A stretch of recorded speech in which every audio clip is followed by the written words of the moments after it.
I'm Mikayla, and I'm a human of Southgate. I grew up in York, Nebraska, born and raised till I moved away for college. I moved down here and I started working for the state for DHHS with Children and Family Services. So I investigated initial reports of child abuse and neglect. Um, there are a lot of families in our communities that get multiple reports or generational. Um, we had their parents and now we have them as parents, and there's a risk, we might have their kids when they become parents.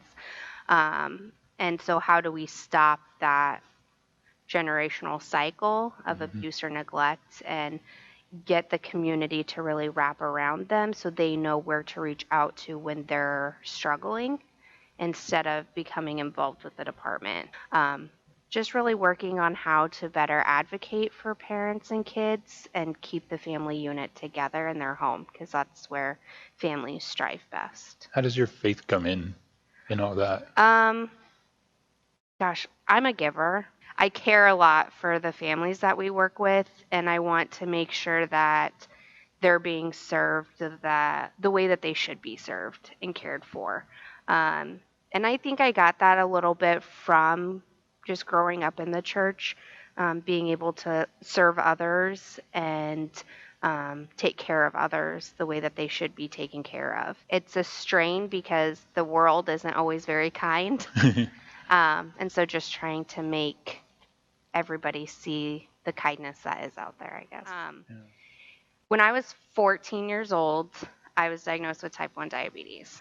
And at that point in my life, I really pulled away. Why did God give me this? Why am I having to go through this? Poking my finger to test my blood sugar, giving insulin shots, physical activity, playing with my friends, being able to go to sleepovers became very tricky.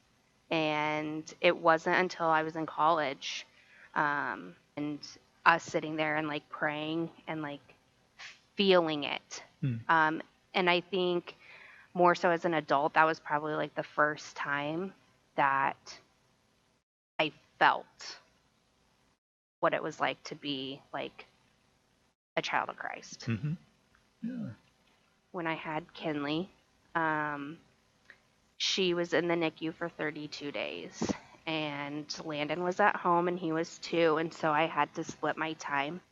I really struggled being in a little itty bitty room every day by myself. I mean, Kinley was there, but every day, all day, that's just kind of where I sat. And I haven't shared this with very many people, but there's a little patio garden area outside at the NICU at Bryan. And it was a Thursday.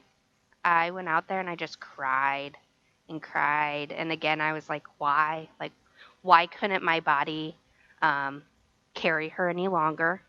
So when she was born, she was early, but her lungs weren't fully developed. And that was primarily while we were in the NICU.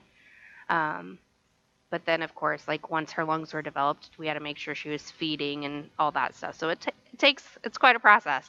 And I remember thinking I was going to jump off the balcony.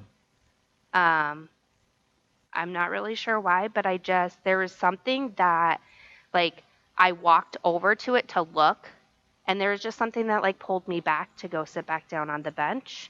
And I kind of took a deep breath and went back inside. And that was it. And there wasn't, a lot of, thought through it. It was just kind of